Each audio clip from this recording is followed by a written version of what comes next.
করা যাবে না। আল্লামা ইমাম সুয়ুতি তিনার তাফসীরের মধ্যে তিনি লিখেছেন, আল্লাহ তাআলার কথা রাজ্যের বাদশা, তিনি যেমন রাজাধিরাজ, তিনার কথা রাজাধিরাজ, সুতরাং তিনার কথার মধ্যে কসম খাওয়ার কোনো প্রশ্নই আসে না। তারপরও তিনি মহব্বতের কারণে কসম খেয়ে বলেছে। স্বামী স্ত্রী একে অপরকে ভালোবাসে না? এরপর স্ত্রী বলছে, তুমি আমার ভালোবাসো, বুঝি তো বুঝি, আমার মরতে দেরি, আরেকটা বিয়ে করতে দেরি করবা না। কি বলেন? আমার আপনার স্ত্রী বলে না, আর আমারও তো বলে, আপনার রুগী যেমন যে বলে আমারও বলে না, আমি বলবো যে রুগী কথা কবুল করতেছে, তাহলে আপনাদের স্বামী স্ত্রীর মধ্যে মহব্বত নেই। কি বলে ভাইয়া? আমার বিবিও বলে, ইতিহাস বহুত আছে। এবার স্বামী স্ত্রী একে অপরকে ভালোবাসে, অনেক সময় দুইজন মজাক করে। এখন স্ত্রী বললো, আমার বলতে দেরি, তোর বিয়ে করতে দেরি হবে না। এখন স্বামী কি বললো, তুমি আমার বিশ্বাস করো, তোমার মাথা ছুঁয়ে বললাম, তোমার ইন্তেকালের পর আর বিয়ে করবো না। বলে এই যে মাথা ছুঁয়ে বললো, এই মাথা ছোঁয়ার দরকার আছে? এটা মহব্বতের বহিঃপ্রকাশ করলো, আমি তোমার কত ভালোবাসি, বিশ্বাস করো, তোমার মাথা বললাম। তাহলে 3 সত্যি বলো, তো 1 সত্যি, 2 সত্যি, 3 সত্যি। তারপরে স্ত্রী বিশ্বাস করে, আচ্ছা ঠিক আছে। আল্লাহ তাআলা বলেন, বান্দা আমি জানি তোমরা বিশ্বাস করো, তারপরেও আরো বেশি বিশ্বাস করার জন্য তোমাদেরকে কত ভালোবাসি, সে কারণে আমি 4টা কসম খেয়েছি। আমি আল্লাহ জাইতুনের কসম খেয়েছি, 3 ফলের কসম খেয়েছি, তুর পাহাড়ের কসম খাইলাম। লম্বা ইতিহাস, এগুলির ব্যাখ্যা দিতে গেলে আমার 1 মাস লাগবে, 1 মাস পুরো লাগবে। এই 4টা জিনিসের কসম কেন খেলেন? আল্লাহ ইমাম সুয়ুতি 4টা জিনিসের ব্যাখ্যা আলাদা আলাদা করেছেন। 3 ফল মক্কার মধ্যে সবচেয়ে দামি ফলের মধ্যে 2টা ফল সবচেয়ে দামি, একটা হচ্ছে 3, আরেকটা হচ্ছে জাইতুন। একটা হচ্ছে 3, আরেকটা হচ্ছে জাইতুন। এই 2টা ফল মক্কার লোকেরা সবচেয়ে বেশি ভালোবাসে, তাদের প্রিয়। আল্লাহ ইমাম সুয়ুতি রাহিমাহুল্লাহ তিনি বর্ণনা করেছেন, এই 2টা ফল এদের কত ক্ষমতা, এক একটা ফল 1000 রোগের প্রতিষেধক। এক একটা ফল 1000 রোগের প্রতিষেধক। আপনি জাইতুন 1000 রোগের প্রতিষেধক। এবং 3 ডুমুর, আমাদের দেশে ডুমুর আছে, এটা না আবার এটাও ডুমুর, এটা আমাদের বাংলা ডুমুর আর কথা বলছেন। সৌদি আরবের ডুমুর কিছু আছে না, আমাদের দেশে তো কিছু আছে, যেমন ওইটার কেজি ছিল, আর মনে করেন আজুয়া যেটা, এটার কেজি প্রায় 1200-1400 টাকা, ঠিক না? মরিয়মের কেজি 1200 টাকা, হ্যাঁ, আরো বেশি আছে। আর আজুয়া যেটা এ গ্রেড, ওইটার কেজি 3000 টাকা। আচ্ছা, ওই খেজুর আর আমাদের দেশে যে খেজুর ধরে, ওইটা কি ওইটা 100 টাকা কেজি কেউ নিবে? তাহলে খেজুরের পার্থক্য। আরব জাহানের যেই ডুমুর যেটা দেখতে কিন্তু আমাদের দেশের ডুমুরের আকারে, তবে স্বাদে গ্রামে উপকারিতা অতুলনীয়। আল্লামা ইমাম সুয়ুতি রাহিমাহুল্লাহ বলছেন, এই ডুমুর 1000 রোগের প্রতিষেধক। তার মধ্যে সবচেয়ে যে রোগের কাজটা করে সেটা হচ্ছে ডায়াবেটিস। ডায়াবেটিস তো আমাদের এখন ঘরে ঘরে এটা প্রতিনিয়ত হয়ে গেছে। এই ডায়াবেটিসের সবচেয়ে বড় মহাপ্রতিষেধক করতে পারেন আপনি ডুমুরকে, এই 3কে। তো এই 3কে মক্কার লোকেরা বেশি ভালোবাসে। আল্লাহ তাআলা এই জন্য ভালোবাসার জিনিসটাকে খেতাব করে কসম খেলেন যে তোমরা তো ডুমুরকে ভালোবাসো, তাই না? এই ডুমুরটার কসম করে বললাম, আমি তোমাদেরকে ভালোবাসি, আমি তোমাদেরকে মহব্বত করি, তোমাদেরকে স্নেহ করি, মমতা করি, ভালোবেসে তোমাদেরকে বানিয়েছি, আর কোন জাতিকে বানাই নাই।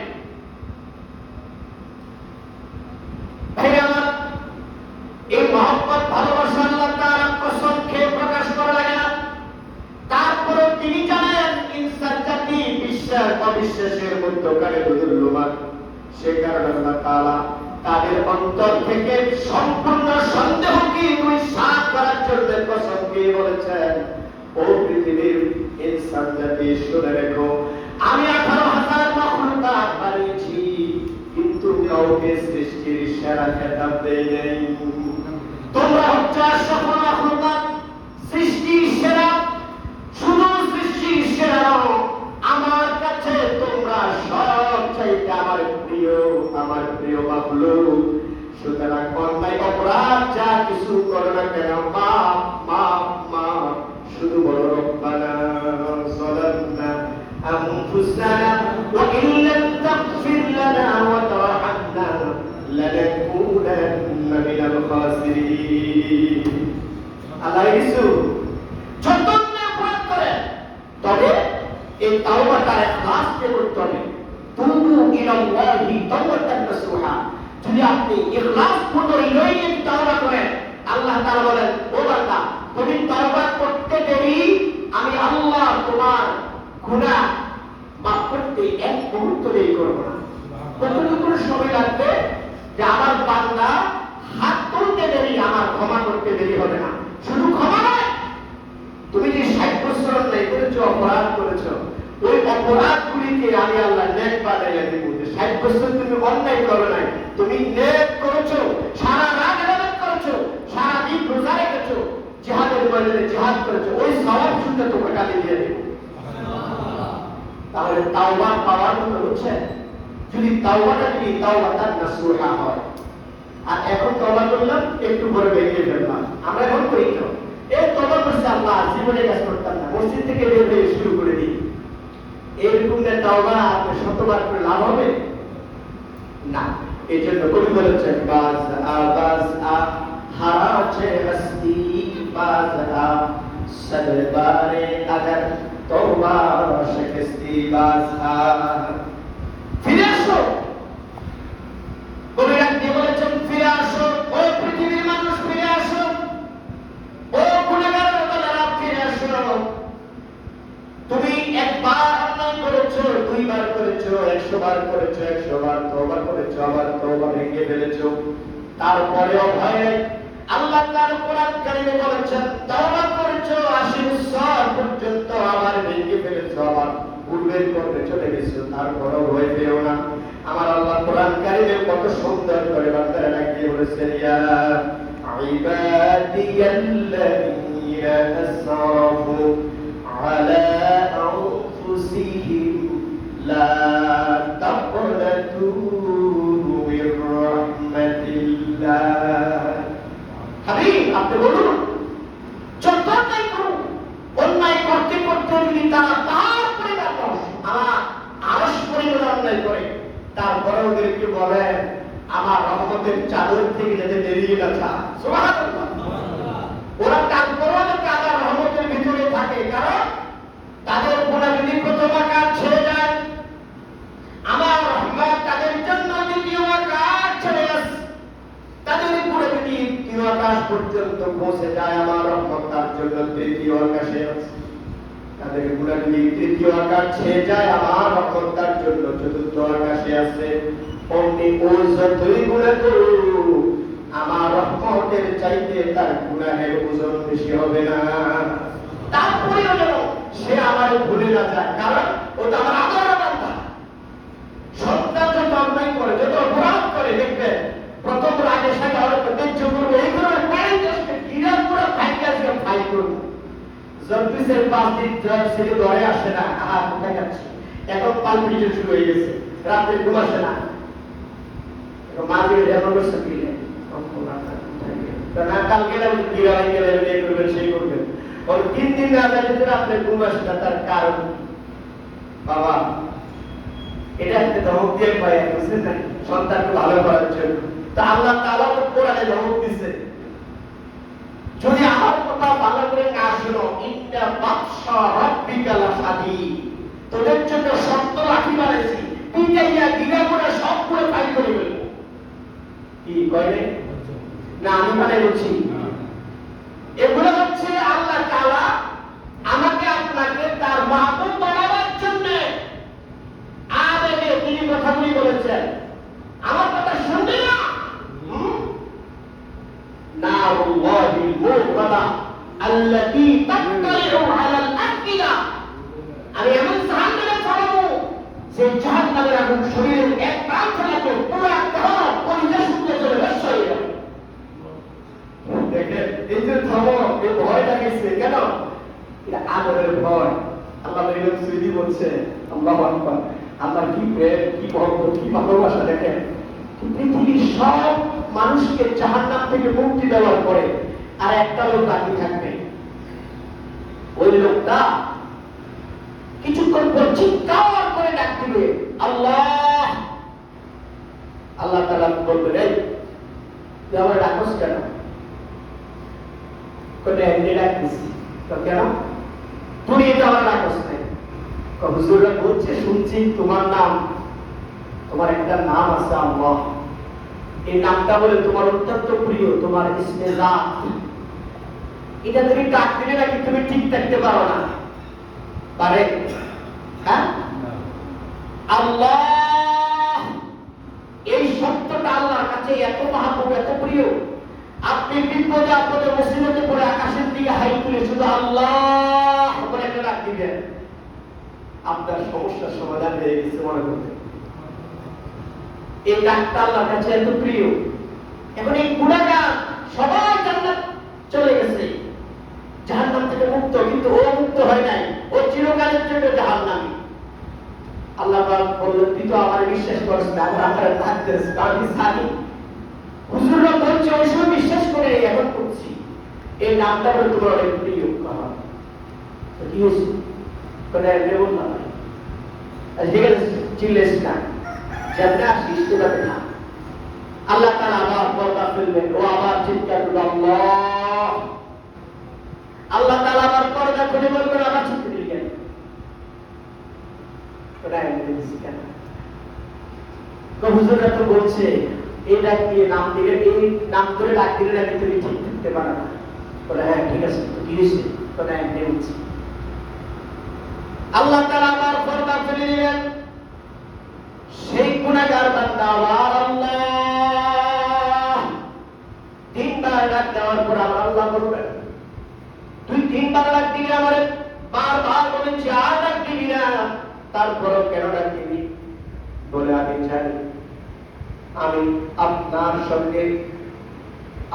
সঙ্গে গোস্তাকি করেছি, বেয়াদবি করেছি, আপনাকে অস্বীকার করেছি, ইবাদত বন্দেগী করি নাই, কিন্তু আল্লাহ আপনি আছেন এটা আমি জানি, আমি বিশ্বাস করতাম, কিন্তু আনন্দের কথা আমি শুনি নাই। তাদের কথা না শোনার কারণে অসংখ্য অগণিত বছর আমি জাহান্নামের আগুনে জ্বলেছি, সব পরিত্রাণ পেয়ে গেল, সবাই নাজাত প্রাপ্ত হলো, আমি একা। আমি এখন দেখতে পাচ্ছি আপনার এই নামটা ছাড়া আমার কোনো উপায় নেই।